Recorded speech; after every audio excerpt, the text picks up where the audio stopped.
Great. Well, I think now is as good a time as any to go ahead and kick things off.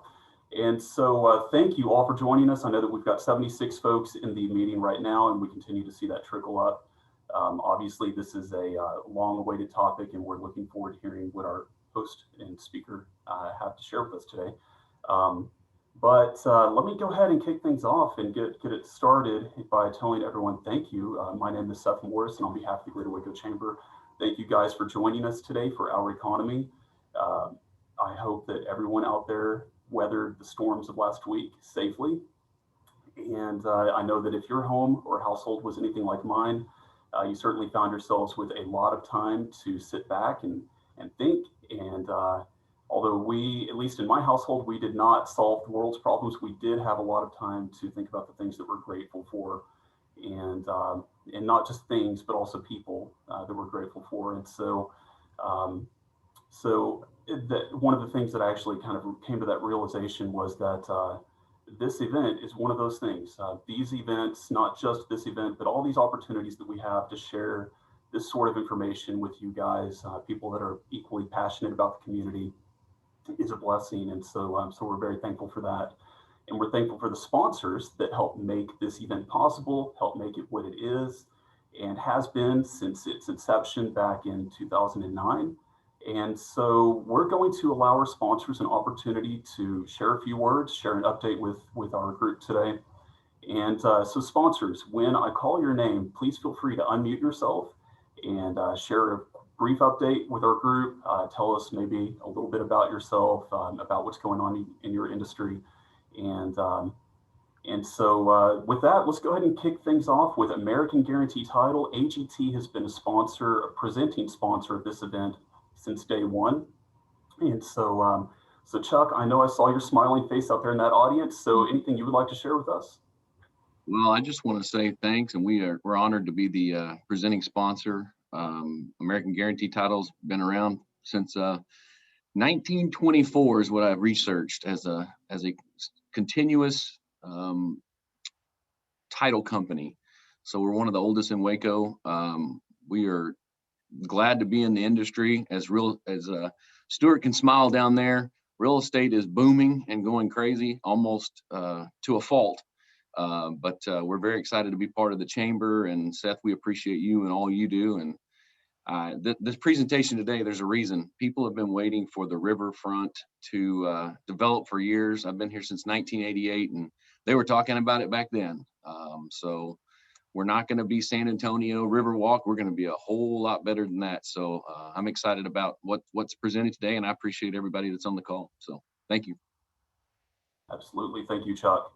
And new for 2021 as a presenting sponsor, but certainly not new to this event, and probably a group that needs no introduction, but I will introduce them anyway. Kelly Realtors. Stuart, I know that you've joined us today. Anything you would like to share? There we go. Can you hear me okay? Yes, sir. Okay. No, again, we are delighted to be a sponsor.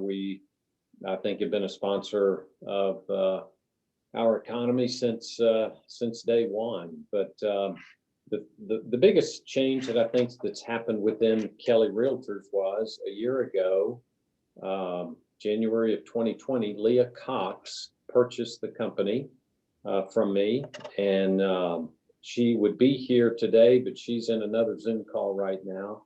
And so she asked me to kind of step in and kind of pitch for her. But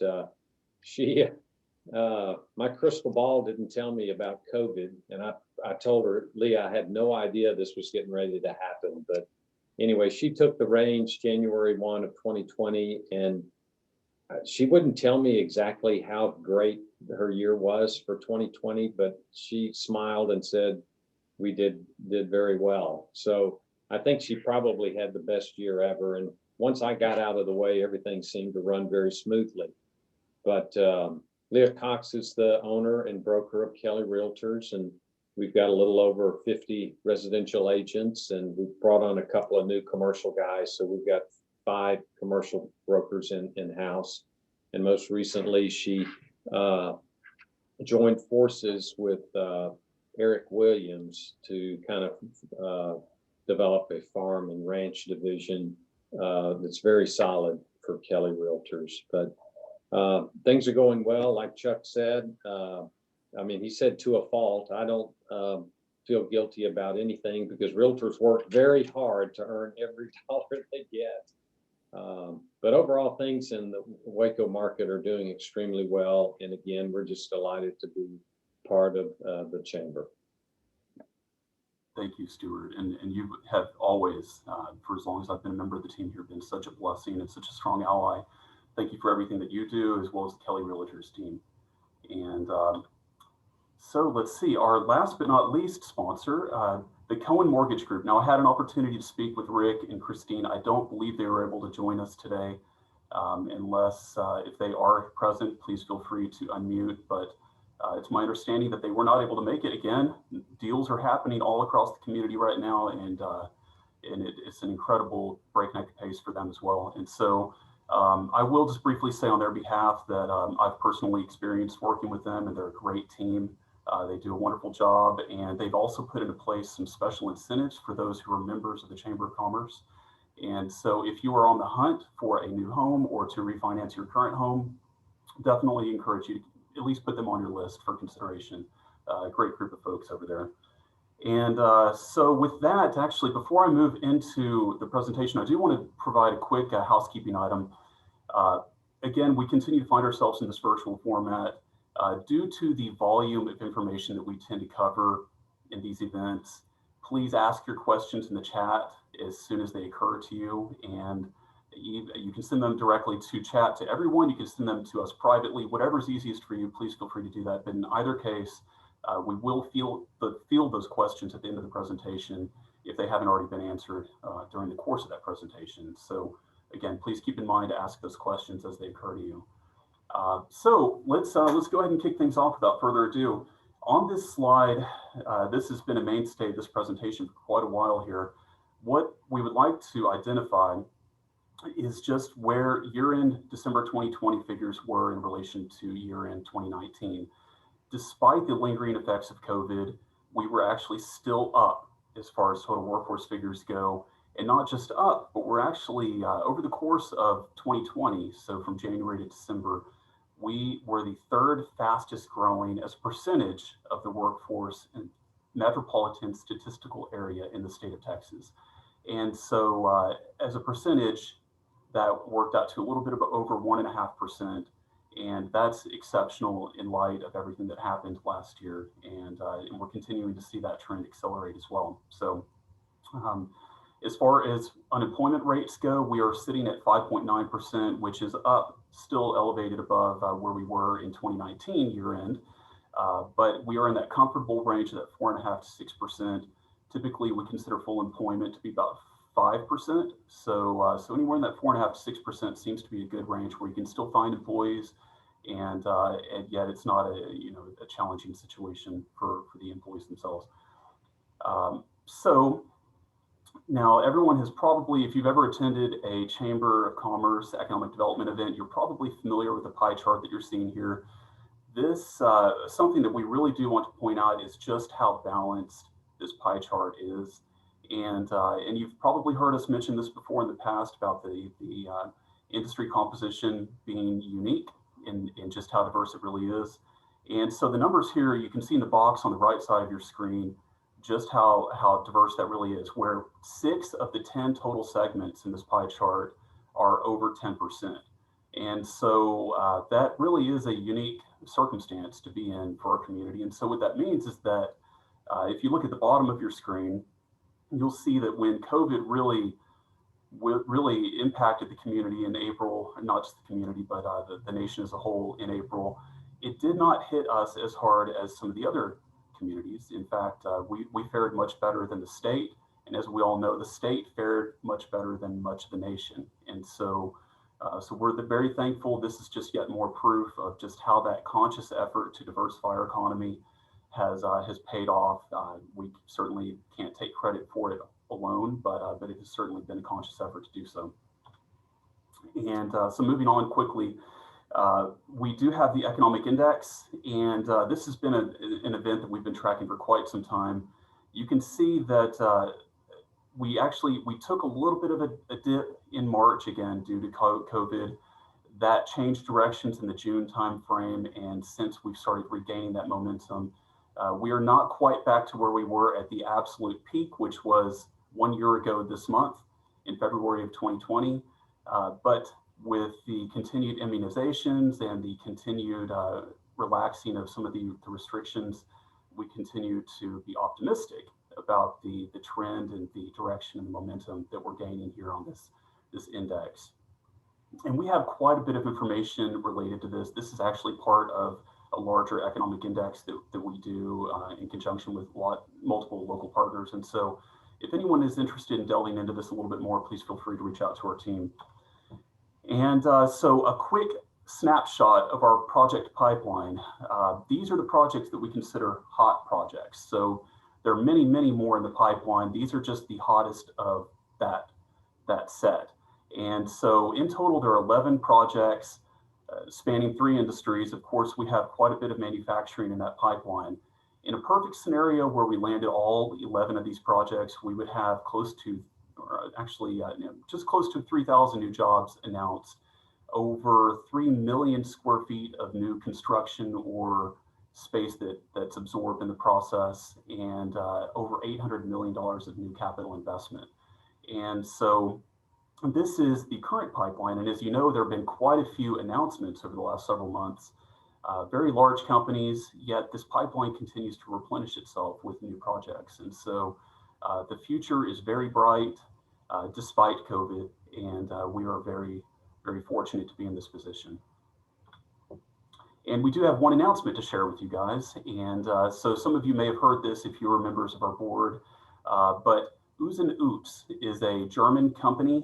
They recently announced a location, a new operation here in Waco. They'll be located at the corner of Mars Drive and Texas Central Parkway, adjacent to a company that you've seen well underway on their construction called Zinc Power, and which also happens to be another German company.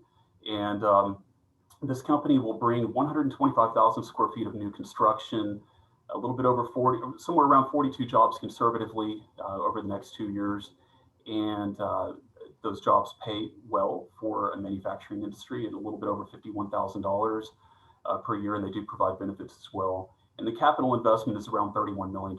Something really unique about this project is that they're bringing a research and development component with them from actually they're relocating their Dover, Delaware operation to Waco, which will include not only research and development, but also 3 individuals from that operation will be moving to Waco to join us here. And so great company, though they actually manufacture a very unique commercial floor compound that's used to provide incredibly level floors, as you know, with so much automation and robotics in different facilities and different capacities. Their product is very much in demand right now. And so we're thankful to have Uts locating here in Waco. And so with that actually wraps up my presentation. And so I'm going to go ahead and introduce our speaker, Mr. Paris Rutherford, who is the principal and the visionary leader behind Catalyst Urban Development. You've probably seen Paris's information in the paper for several years now, and we are very excited to have him join us today. So, Mr. Rutherford, I will go ahead and mute myself and hand the mic off to you. Thanks. I appreciate that. Thanks for the introduction. You know, I wish I was down there at the chamber right now with all of you all, but obviously we know where things are at. At least we're not wearing masks on this video. But good to be here with everyone, at least digitally, and especially good to be here knowing that we've got construction moving in Waco, which is exciting.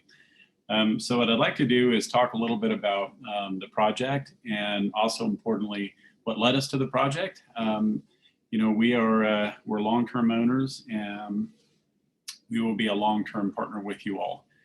We are, you know, partners with the city. You know, Dale helped set this up back in the day, and the mayor and others, and you know, it's finally gotten going, which is fantastic. But ultimately, our partnership is with you, the community, the chamber, business leaders, etc. because, frankly, without everyone kind of working together, downtown itself,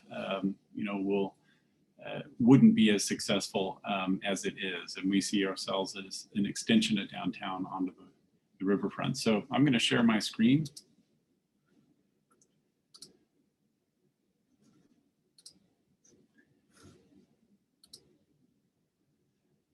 Seth, give me the thumbs up if you can see that, please. All right, here we go. Great. So as mentioned, my name is Rutherford. I'm principal at Catalyst Urban Development. We are developers and investors of mixed-use real estate, primarily in Texas, and have worked on interesting projects like you'll see here in a little bit all around the country. I've got about a little over 30 years of experience creating walkable destinations. And I'm Texan. I'm very excited that we're investing in Waco. We think Waco has a phenomenal future, and we're just pleased to be a part of it. So just a quick snapshot as to who we are. As mentioned, we're a development company. We do a bunch of finance work as well, some of which third party. We also do a bunch of planning and have worked with a bunch of cities and transit agencies, et cetera, private entities. We're very thankful to have received a bunch of accolades through that process, including the Urban Land Institute. For those of you in real estate, the Urban Land Institute is kind of a major deal. And we're very proud to have received several of their largest awards, and that is what they call an impact award. The reason I bring that up is I personally think this project is in line to receive that kind of recognition once it opens and is moving forward successfully. But the most important thing on this slide is that bottom piece, and that is to say that we really work hard to generate what we call great places. Obviously great from an economic standpoint, or else we wouldn't stay in business. But importantly, great from an experiential standpoint, from a market standpoint. It's just a nice place to go. It's a nice place to hang out. It's a nice place to do whatever's happening within the buildings. And it's memorable, and it creates pride. And you bring your visitors and family down to check it out and walk around. I mean, that's why we're here. We're not just motivated by profit. We are definitely motivated by changing the environments that we go in and for the better. And our delivery is consistent with those visions. You see a couple projects here that we've completed recently. You see some renderings on the left sides of these columns, and then next to them on the right, you see the completed versions of them. So when I show you some renderings later in this presentation, and you kind of see some images of what those buildings might look like, you'll see here we deliver on that. So what we've designed is what we're delivering. So listen, I can't help but be kind of a geek about things, because I am a planner by education as well as business person. So when we look at new developments and projects, we're very careful about where we go and why we go there from a planning standpoint. When I say planning, it's understand the market, understand the void in the market, what the opportunity is, and how to deliver on that void and create a place that is memorable, as I mentioned before. And a lot of that is affected by what's going on and what's going on around us. And obviously the last year has been crazy. I mean, Texas over the last 20 years has been remarkable as a growth engine. But with the pandemic and all the concern and everything that's going on, I mean, we closed a loan for this project in the midst of that. That's no small feat, especially when the panic was going on in March when that happened. All these things affect our ability to move forward in what we do. So I'm going to talk a little bit about kind of some macro trends, and really just to give you a sense as your partner where our head's at and why we're delivering the kind of project that we are there on the riverfront, so that you have a better understanding as you walk around when it's finished. So first, I want to address COVID and COVID in real estate. This was a big issue, especially when we got our final approvals from the city last spring and closed our loan and got things moving. I can't tell you what a feat actually that was in the midst of the COVID panic in the early days. In fact, were one of only a couple folks that I know in the country at the time that closed alone at the size that we were looking at. But there are some myths, and there are a lot of myths even to this day that are going on related to the impact that this has had on our industry. And the first is that just deals aren't getting done. And obviously, construction out there at the site shows that that's not true. All the stuff that Seth went through and the phenomenon that's happening in Waco shows that's not true. So that myth has been squelched by the construction. You see here a couple of our buildings under construction. The garage has been finished. There's another building that will be going around the garage. I know there's been some questions up to this point. Hey, is that a finished building? The answer is no. We're still in process. All that gets wrapped. Another myth is that restaurants and retail and stuff, that all that's in the past. And we do have restaurants that are coming as part of this plan. And by having to have distancing and all the measures that the government's put in place related to occupancy, et cetera, thankfully that's loosening up. The reality is that retail and restaurants, they are here to stay. They do continue. In fact, there were even last year there were about the same number of starts as there were nationally as there were folks that closed. But there is an evolution that's happening. Obviously, e-commerce is picking up, but importantly, there's kind of a right sizing that's going on, and the type of things that you saw a lot in the 90s and 2000s that were kind of national chains and didn't have a lot of tie to the community, weren't interesting necessarily, and were things that you could pick up on the internet. Yeah, obviously those are declining, but what's picking up are more unique ventures. Smaller businesses, smaller retailers, interesting restaurants. In fact, even with COVID, the numbers bear out that restaurants that have a very strong relationship with their community have managed the storm pretty well. Those that are, chain restaurants that really have no sense with the community, the identity associated with that, have had more difficulty. And the numbers bear that out. When you look at e-commerce is, although it's growing, it's still much smaller than what's happening in person. And you see that trend over time continues to grow. E-commerce will continue to grow as well, but it doesn't mean that physical retail is going away anytime soon. And this is an important slide. It's in line with what I mentioned before, and that is, Amazon and other, e-commerce retailers like that have done a phenomenal job in terms of the logistics and getting products to the market. But what they can't do is create a physical experience. If you get a TV at home, that's great. It's nice to be able to say hi to your UPS guy. But that's a different experience than going and experiencing the environment itself. You'll see why I'm talking about that in a little bit. And then the third myth is that the city, in this case, urbanity or development or close proximity with one another, that somehow COVID has made that go away. We hear a lot of that in our industry.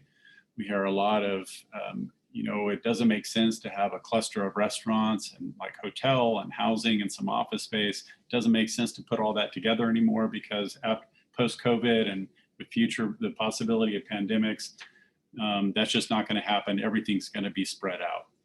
And that's a myth. The reality is that we as people over the course of our entire history have come together for a lot of different reasons.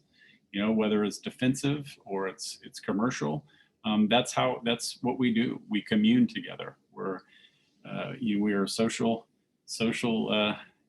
creatures. But what is different is that over the last 50, 100 years, we have developed a pattern that has a lot to do with the car. It does kind of separate buildings out, has parking lots and such, but there are ways of doing things that are different than we did 500 years ago, obviously. And those trends continue, but the idea of no longer having critical mass of buildings coming together to form places and interesting uses that people want to be in, like we're working towards at Riverfront, that's not going away. And nothing that we've seen in our own investment is to the contrary of that. So that's positive.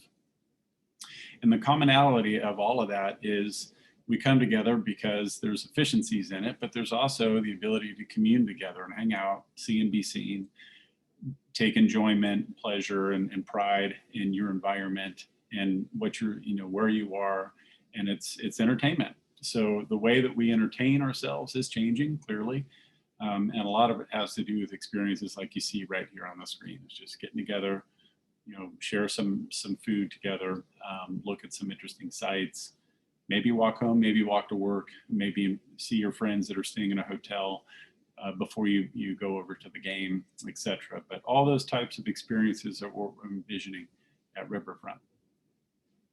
So let's talk about some macro conditions that we think are affecting our development and the city, and then we'll come into the development itself. So the first thing, and this is very important for Waco, is that this is another show that cities aren't going away. In fact, they're just getting bigger. People continue to move from peripheral areas into core cities. So actually in our country, the big, huge mega cities are on the rise. And if you look at cities in the US in orange that are over 1 million people, they're actually even further on the rise than those that are below. Obviously, Waco is in that yellow line. So there's growth in that area as well. But Waco is very uniquely positioned between two mega cities, which I'll talk about in a minute. And there's some lessons to be learned there. And so when you look at the US, you can see that the US, in terms of growth, the share of the national GDP, et cetera, and employment growth, the US, the engine of the US, remarkably, is being run off of 11 megacities primarily. And what's kind of shocking is if you look at county by county, all the counties that are there in red or white have either been negative or stagnant in growth really over the last generation. So it's pretty remarkable to see that in real terms. Well, the good news here is we're in Texas. Waco is right in the middle of the Texas Triangle, as we'll talk about in a minute. So we're in a great spot. I'm glad we're not in Milwaukee. I'm glad we're not in Cleveland. I'm glad we're not in a lot of other places, frankly. But here, I think we're pretty well positioned. And, lots of analysis have shown this, when the recession and COVID hit, a lot of people are scrambling to figure out who's going to come out of it well. Texas clearly has shown in just about every report that I've seen that continues to do well, will continue to do well coming out of, all these issues that we're in for a host of different reasons. So, that's positive. And in our industry, when you get into construction, you see that underscored even further. This is in 2020, the top construction markets in the country. And you can see that New York City was #1 in terms of the volume of construction, but DFW was #2. Look at New York City in terms of their change from one year to this past year. They were down 25%, whereas DFW was up. Austin is in there as well, and Waco's right in between geographically. So that's a positive.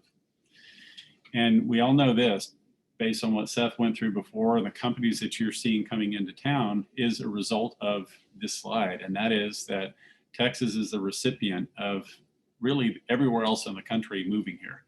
I don't know about you, but in my neighborhood, I see a lot of license plates that say California and New York and even Illinois, seeing a lot of that go on. And there's only a few spots in Texas where they're coming, and they're in the middle of that triangle. And of course, Waco is center of that. So when you look at the Texas Triangle, what's remarkable is that you've got multiple cities that are top 10 in our country and are anticipated to continue to be top 10 over the next 20 years, right in close proximity to one another. So that's terrific. And Waco is on what I consider to be the best leg of that triangle, right in the middle. So that's another reason why we think Waco is a great place to be, because it's not the huge mega city. It provides a great experience, as you all know better than I do. But you've got the benefits of being close to these juggernauts. So let's talk about Juggernaut for a couple slides, and then I'll get into the riverfront itself. But I'm coming down the funnel of information so that you get a sense of who we are and why we're doing what we're doing and how we're doing it. So, you know, there are a lot of comparisons in the real estate industry to Texas, and in particular, North Texas and Austin, to areas of California, like Southern California. I don't mean culturally, I don't mean politically. I'm just talking about pure real estate investment and trends that have happened over the last 50 years. And folks that study these things see that there are some very similar trends that are going on in terms of how the region is developing. And so there's been a lot of reports. Go ahead and Google that stuff if you want to, some interesting reads. But essentially, there's some trends that are similar in terms of multiple nodes of employment and services that rise up around them that are happening. And Waco is experiencing this, as you know, we could see from Seth's presentation earlier. But if you look just at Los Angeles and Dallas-Fort Worth, and you look at population, you know, over time, over the last, since the 70s, up until the 90s or so, you know, Southern California and Los Angeles was growing faster than we were. Since then, we've been growing faster. So that's sort of interesting. You wouldn't think that. But the big difference is that Los Angeles started that region, Southern California in particular, started that growth around 1950, post-war. They've got about a 40 to 45 year head start on our region in terms of the numbers of people that have moved there over time. And the reason why that's important is, I don't know about you, the last thing I want to be is California. The last thing I want to be is anything close to Los Angeles, because when you go there, it's very dense. There's a lot of sprawl. It's kind of hard to get around, but there's multiple employment centers and villages. So maybe there's a way that we can, you know, learn from their mistakes and do it better, as obviously Texas does every time, every day. When you look at it, when people say that region called Los Angeles, take away the ocean, there's a bunch of employment centers. You see them circled in yellow, and they're across a massive area, and they're connected by highways. And that's because, you know, that city is evolving. Texas cities are right now what planners call a composite. That is, you know, they have some employment centers, but they're still like a dominant place, like a downtown. Los Angeles doesn't have that dominant place, and we're evolving into, you know, something different. Well, when you look at the form of our main cities in the triangle that Waco's in the middle of, we're evolving into that. We have these multiple nodes, and it's pushing out horizontally. So the reason why that's important in Waco is between Austin and DFW, as things continue to push south or north, we get closer and closer to Waco, and Waco quickly becomes another, or could become just another node within a large regional development area. And that would not be learning from LA's mistakes, and I don't think we're going to do that. And what's really intriguing and interesting is just where we are in terms of our budgets. You know, when you have folks talking about we're not going to be building as many highways with public dollars as maybe we once did. That means that if you're in a place like Waco, that's great, because I-35 is already there. You've got massive improvements coming in today, as we all know. So it's building off the infrastructure that's already there, instead of having to rely on being in a rural area where you need to have further access. You know, my wife's from San Angelo. They're not on a highway. Probably not going to get a major one anytime soon. So what does this mean for our project and for Waco in particular? I've been alluding to this. You know, if you look at the scale comparisons, this is at the same scale between that region further to, you know, the west, and then our region. And you look at Waco's position. Waco is similar to what they call Orange County in the LA area. And, you know, we've got major forces on both sides of us between DFW and Austin. And we've got a major connection link with 35. So there are some similarities. The difference, though, is that everything on the right side is completely developed, with the exception of a marine base. Everything's completely developed. That's not the case in Texas, so we still have greenery in between us, which is good. I hope we maintain that. But it is, we're actually in a much larger area than the Southern California zone. It's helpful to look at that, because sometimes we don't have that sense of scale.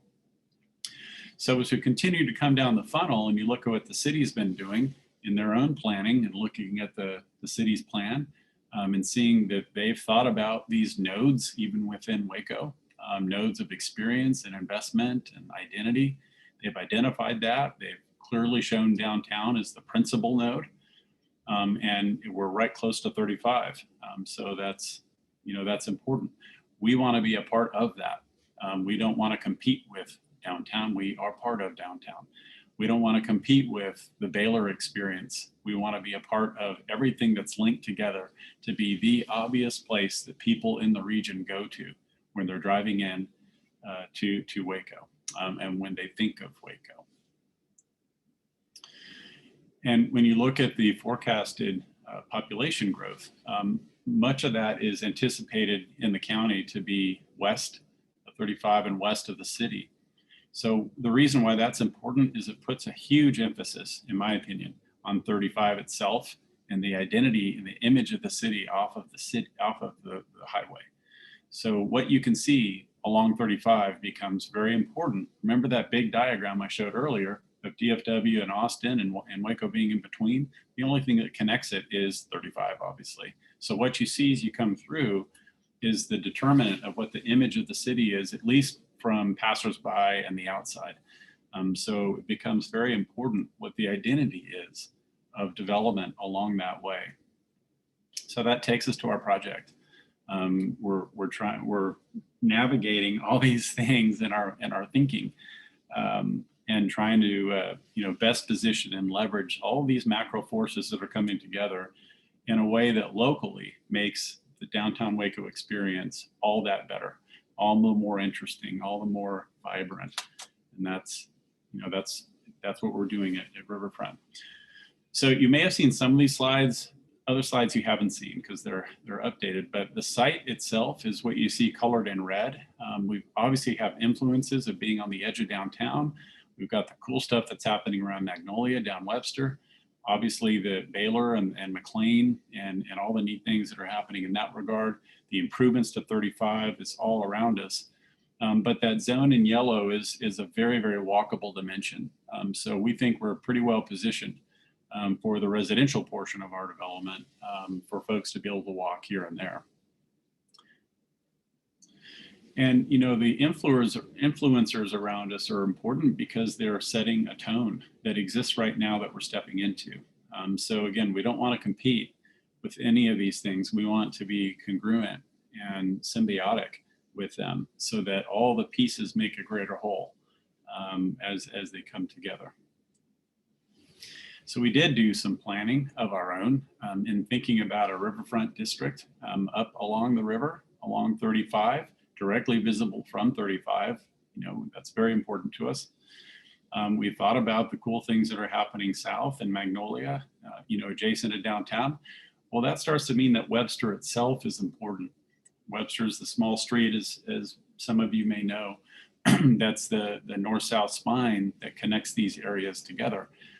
And, you've got the Live Oak School, basically, that's in between us with some other reinvestment opportunities and hotels and things. So we think the basic diagram here works pretty well for what we're intending to do and are doing. So that continued to take us down the funnel into a site plan. And the site plan here shows some colors related to building uses and shapes and forms of buildings. You see in kind of yellow and orange and red and purple, that's a mix of uses that combines housing and small office, some restaurants, hotel uses, all wrapping around the Farmers Market Park, which is called the Brazos Commons. And then all set on improved streets and streetscapes that are very walkable, nice trees at installation, wide sidewalks, pleasant surroundings as you're walking up and down the sidewalks, really extending the downtown grid and even improving on it, frankly, bringing roadways into the site, and then teeing up what can happen to our east in that gray area, regardless of what that may be, because there's additional vacant land over there that, there's a lot of potential for coolness to happen in there too. We thought about activity as you're walking on the sidewalk and the experiences you have. I mean, the site itself is kind of an awkward shape. So it was important to us to bring Webster straight into the site. so that we come up to, where the farmer's market is. And we've got buildings along the way. And, as you're walking around, you have a range of different experiences. First of all, we've got parking on all the streets. We've got hundreds of spaces that you can park in, but it doesn't look like a parking lot. It's a street. It has street trees every several spaces, and again, wide sidewalks, but there's convenient parking. We've got a parking garage. I'll show you that in the plan here in a minute as well. That has some public spaces. But really, what you see in bright red are commercial opportunities, and then what you see in kind of yellow are kind of secondary opportunities for instance, if you're an accountant, you want to have a home office situation, you can do that in those orange zones. In the dark red, we've got community programming functions that are internal to our development, but also spill out onto the sidewalk. So there's a lot that's going on of very different types of uses. And that fits within the context of what's happening over at Franklin, with the restaurants, et cetera, that have been over there for a while and continue to evolve. Obviously, what's happening with Baylor, what's happening down at the silo. So again, trying to fit in well and connect dots and then tee up the potential for continued reinvestment around us. So in order for all that to happen, we formed a partnership with the city because it's not just what happens on the blocks of land where buildings are under construction now, but very importantly, it's what's between the buildings. It's on the streets. University Parks is a major street. It's an exit off 35. And yet, when you exit that currently and you kind of drive into that road, it was designed a long time ago. The landscaping reflects, something from the 60s or 70s. It really isn't about downtown. So we thought it was important for that to get completely redone. We thought it was important for Webster to get completely redone and expanded, and the smaller roads that go around our buildings and around the park. Where the farmer's market is, the trees are phenomenal, but down on the base of the trees, where the asphalt is, it's not very nice. So we saw that as being an opportunity to fill in and improve that zone so that not whether it's a farmer's market or other events that are going on in that space, it's programmed to accommodate a range of different events. It's nice. Everything has a good level of finish to it. And then as the buildings continue to kind of come in and evolve, it just gets better. And then the, kind of a big potential here on the top of the screen is some waterfront restaurants, an entertainment music venue where you can be outside. You can have cool views of the stadium, of what's going on in the water, as well as what's going on in the park area. So, we've got, some of you have probably been inconvenienced by some road closures and such. It's because this is a massive infrastructure project. We've got massive city mains for storm sewer and sanitary sewer that are being built. I mean, huge 9x9 boxes that are running down these streets.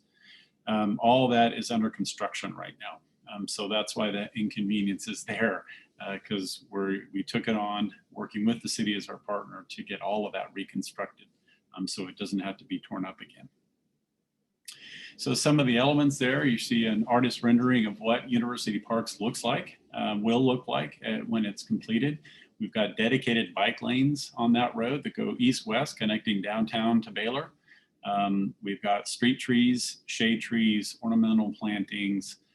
It'll be very, very pretty street when it's completed. In the park area itself, you see the existing trees and kind of that light green color. We've got a cool paving pattern that's underneath it. We've got an event lawn. At the end of Webster, we have a valet space for the restaurants. Our hotel, which is in our second phase, and I'll talk more about that in a little bit, we'll kind of create the bookend for that space because it's intended to be a tower, a 10 to 12 story building. And then we've got a music lawn that goes with the restaurant music venue out there with outdoor dining there on the top of the screen.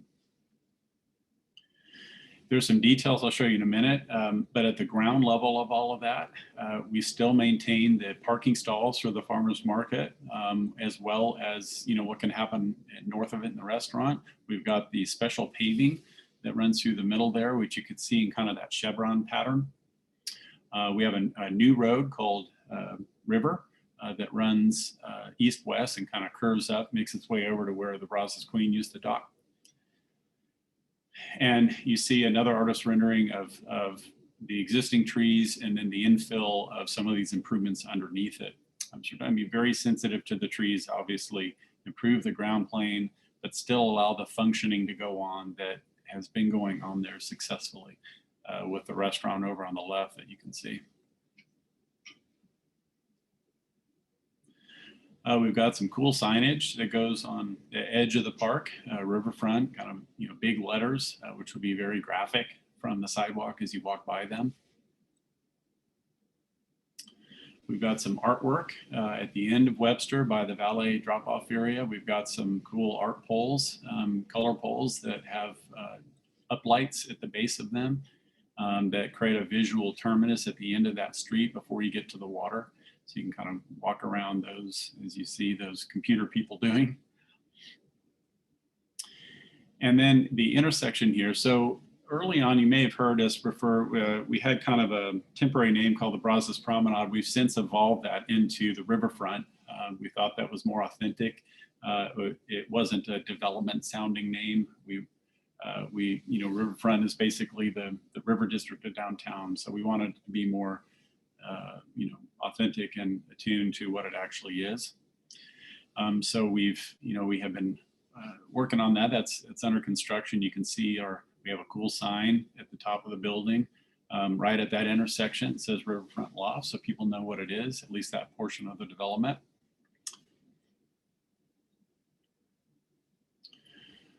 You see some other building massings. We've got another restaurant space at Webster and University Parks. It's actually got a great corner presence there. And it also has a really big outdoor patio further to the right there, which you can see, on that bottom image to the right. We're working with an architecture that takes a lot of cues from downtown, takes some cues from the silo districts and the silos, takes some cues from the history of Waco, but also has modern details to it as well, so that we're not just looking backwards. If you go over here, where these images are over on the park side looking south, that on the right on the upper image, that's that future hotel building, that massing that's there. You can kind of see how we're creating block edges along the streets. All of these streets have street trees. Those aren't shown here. And on the bottom, this is the building that fronts on the farmers market area. These are actually townhome stacks. And you have, the potential, to do a lot of different things in those units, but there's two-story and single-story configurations that are in there. It's only 7 of them. So believe it or not, we've already had inquiries. So if you know anyone that wants to have a view of McLean or whatever, let us know. Down at 2nd Street, University Park's on the top, looking south on Webster, and then over at 2nd, looking north. A couple more buildings. You get a sense of the architecture of some of this. That building down on 2nd is trying to fit in with some of the warehouses that are around there. All those units, by the way, have roof terraces, which is pretty cool. So if you're living there, you can live large. You're looking at downtown. This is a pure residential building, that one on the bottom. And then, so what happens with the way that we do things is once you kind of put full force effort into getting the project under construction. This was a very difficult project to get going for a number of different reasons. The site has a lot of challenges to it. There are environmental issues on the site. It really took a long time, and we appreciate the city's efforts to help us get this thing going and underway. And now that it is, it gives us the ability to then see what comes next. So we're looking now, we're having discussions actually right now with some restaurant and kind of music operator venue types up there for that number 6. There's potential for that even to expand out into that lawn, which is why you see a dashed line up there. And one thing that has happened with COVID is even though we're in Texas and all the good things that are going on, it has taken it's created just a beat down on the hospitality market, on the hotel market. So even though Waco went into COVID with about the best hospitality market in the state, that whole industry nationwide is just tanking right now. So it has been our vision, and we were in great discussions with hotel operator for that site just north of our initial phase between us and the river. With COVID, it slowed those discussions down. So we're looking at other options that include some additional restaurants and even office space. But, we're hopeful that, with our vaccines and everything that are coming, that market will come back. Obviously, the location between Austin and DFW, with the cool things that we're delivering, this will be a great place for a hotel to come. So we hope that comes back. But we are exploring additional uses in there at the same level of density that we've been talking about.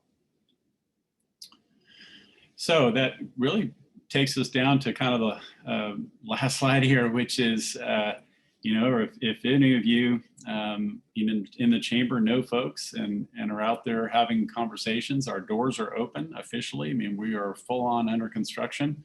And they're open for a lot of different things, from restaurants to, if you know folks that want to have a small operation in a unit for, an accountant or architect or professional services. I saw it was only 10% of your makeup, but we've got small spaces, that can accommodate that. And we've got, larger spaces in bright red that can accommodate eateries and such. So our doors are open. Let us know if anything jumps out at you. And, along the way, this shows another project that we did. It does provide that ground level small business environment. We're big believers in small business. It's what runs our country. And you've got signage opportunities to be able to plug into that, into a nice, walkable environment. It has parking right out front. It's very convenient, as well as having the rest of the amenities of the buildings themselves. And then the last slide here just shows you some images just taken a couple days ago, actually, of the project. Several of the blocks under construction. You see the parking garage on the bottom right. That whole block's about to start once we finish some big infrastructure that's going in underneath Webster, working through some issues on that. And you see some of the other buildings that are being framed out. And that's what I had to present to you. So I will stop sharing and give the screen back over to you all. Excellent. Thank you so much, Paris. That was very informative. That's I'd seen some of the renderings before. There was a great deal of information here, though, that was new to me, and so very excited. In fact, I'm more excited than ever before for this development. And so we do have a number of questions. In fact, a few of these were sent privately, and a few were shared with the group. So I think I will just go ahead and read a few of these off, and time permitting, and let's see how many we can get to. And of course, anything that we can't get to today, we can probably follow up with via email. And then first, let's begin with your contact information. If that would be okay to share or if you have a leasing agent or someone on your team that you might prefer for us to share, because predominantly we are receiving quite a few questions from folks looking for lease opportunities, price points and such for these spaces. And so how would you prefer to address those sorts of questions?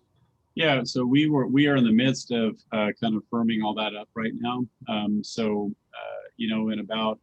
In about 6 weeks, we'll be at a place where our doors in that regard open. We're not quite there yet. When that does, we'll have an announcement. We'll work with you all on announcing that, the marketing team, leasing team, et cetera. We'll have our rates, firmed up at that point for discussion purposes. If you've got a specific desires from a leasing standpoint, I would have you reach out to our office. The easiest way to do that is just to use our general email, which is office@catalysturban.com. Or of course, contact your chamber here, and they can reach out to us as well. We'll have first, the way these projects work is they open by kind of building compartment. So that will be occurring by phase, if you will, starting kind of midsummer and then running through the end of the year, kind of tranches open like that. So, you know, we're progressing well.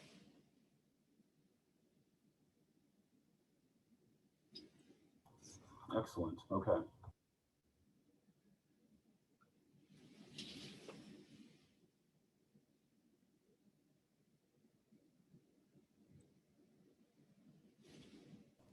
Seth, I think you're on mute. Yes, thank you. Thank you, Lexi, looking out for me. So we do have quite a few interesting questions here. First, how about docking opportunities? Will there be docking opportunities incorporated into this design? Docking is in boat docking? Yes, sir. Yeah, so what's interesting there is we're in the midst of not just us, but the larger area. You know, this is where downtown drains, essentially, or at least half of downtown drains here. So we are rebuilding our portion under Webster with the huge 9x9 boxes that some of you may have seen. The other one runs underneath Clay, and Clay comes out into the inlet, which is where the docking opportunities are, just like the Brazos Queen did. Currently, that has a lot of silt in it and other things. So I know the city's in control of that. The city's been looking at that and ways that can be improved. But there is an infrastructure project that needs to go on over there, and I believe will be going on, that would impact docking. So in the interim, it comes down to what you can do currently, you know, along the edge. But the riverfront walk that exists out there will continue to be as it is. What we're doing is up above the river wall. So everything that's in the water is in the purview of the city. Excellent, thank you. And, I will tell you though that we have a cool plan on that walkway. You know, right now it's down below. You've got some steps. We've got a ramp on the east side that does bring you up into the park area, and then you can go back down. So it will be more convenient to use that walk, which is nice. And we're looking forward to, you know, folks on paddle boards and stuff, you know, to continue to do those things out there. And, you know, we're looking forward to that. Thank you. And we have some subcontractor type questions. So if anyone is interested in providing services, HVAC, plumbing, electrical, that sort of thing, should they also reach out to that same email address you provided before? No, with that, our contractor actually is Lynx Construction. They're actually out of Denton. And I would direct you to them. There's two aspects of it. You know, we've got 3 phases of development ourselves. Lynx is constructing the first phase. The second, we haven't selected that contractor yet because we're finishing the first phase first. So there will be additional contracting opportunities as we get into those other phases. And then in our phase, we will have some finish out opportunities on the commercial spaces. And that will be tied to each tenant. They typically contract directly.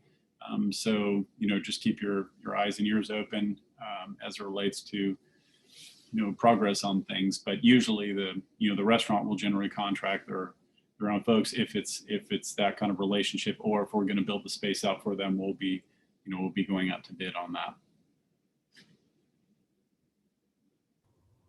Great. Okay, thank you. And I also shared the link for that entity as well. And so we do have several more questions related to leasing, specific for different types of industry, boutique type operations, therapy centers, you know, other services. And so I would assume that office at catalysturban.com would be the appropriate avenue for those sorts of questions. Yeah, it would be right now. And as soon as we get our full team running in that regard, we'll have the normal stuff for project project website, etc. Seth did such a good job of reaching out to us that he reached out to us probably about 2 months earlier than we would have for this type of conversation. So you've got the early buzz on the project. Great, and thank you. This is excellent information. And we have one more question. We're already, the hour grows late. So, so I'll ask one more here. And then again, if anyone has questions, you know how to get a hold of us. If not, I'll post my email address here in the chat and you can send those questions to me after the fact. So the question is related to office opportunities. I do recall from some of your renderings that there were office included in as a component of several of the other facilities. Are there any dedicated office buildings or structures proposed as part of this development?